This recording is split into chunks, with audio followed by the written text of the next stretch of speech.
I want to talk about one way a narcissist, an abuser, a toxic person will use covert financial abuse. And so this is an example. I had a partner who constantly complained that they didn't have enough money.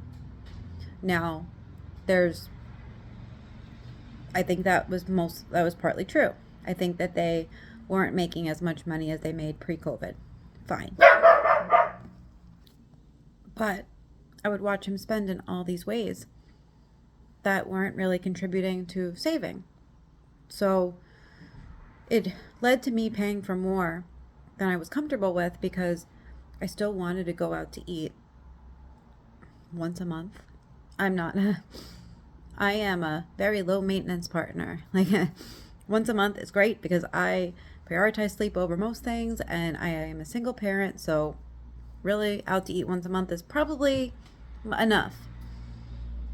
But like it would be little things like that, like can't go out to eat with you. You keep wanting to spend money. I can't pay for an Uber to come to your apartment. And what that did was that put a lot of expenses on me. So then it was like, okay, well, I will drive to you. So that's gas. It's also time. Then it was like having to pick up, having to drop off, having to book places for these, or having to figure out if we go out to eat, having to sign up to pay for it if I wanted it to happen. If we wanted to book a trip, I typically put my card down, and then he said he'd pay, and then didn't pay. And it became, and sometimes he would say, like, can you pick something up for me on your way over? In the beginning, I wasn't really paying attention to it, so I'd be like, yeah, swing by and grab this or that, and I would Venmo him and be like, $110, whatever it was that I grabbed on my way, and then he wouldn't pay it back.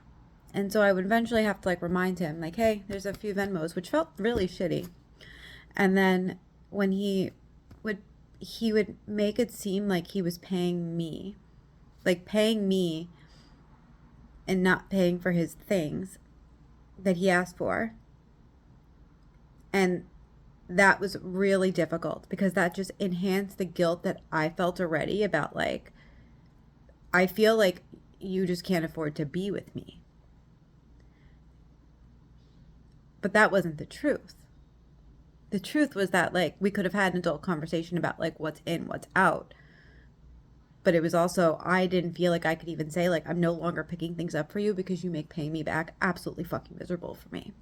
So the reason I say this is because I think we are clear on, like, what other financial abuse looks like. When a financial abuse looks like, this big egg of, like, you don't have access to money and they've cut you off from working and you have to ask them for every penny.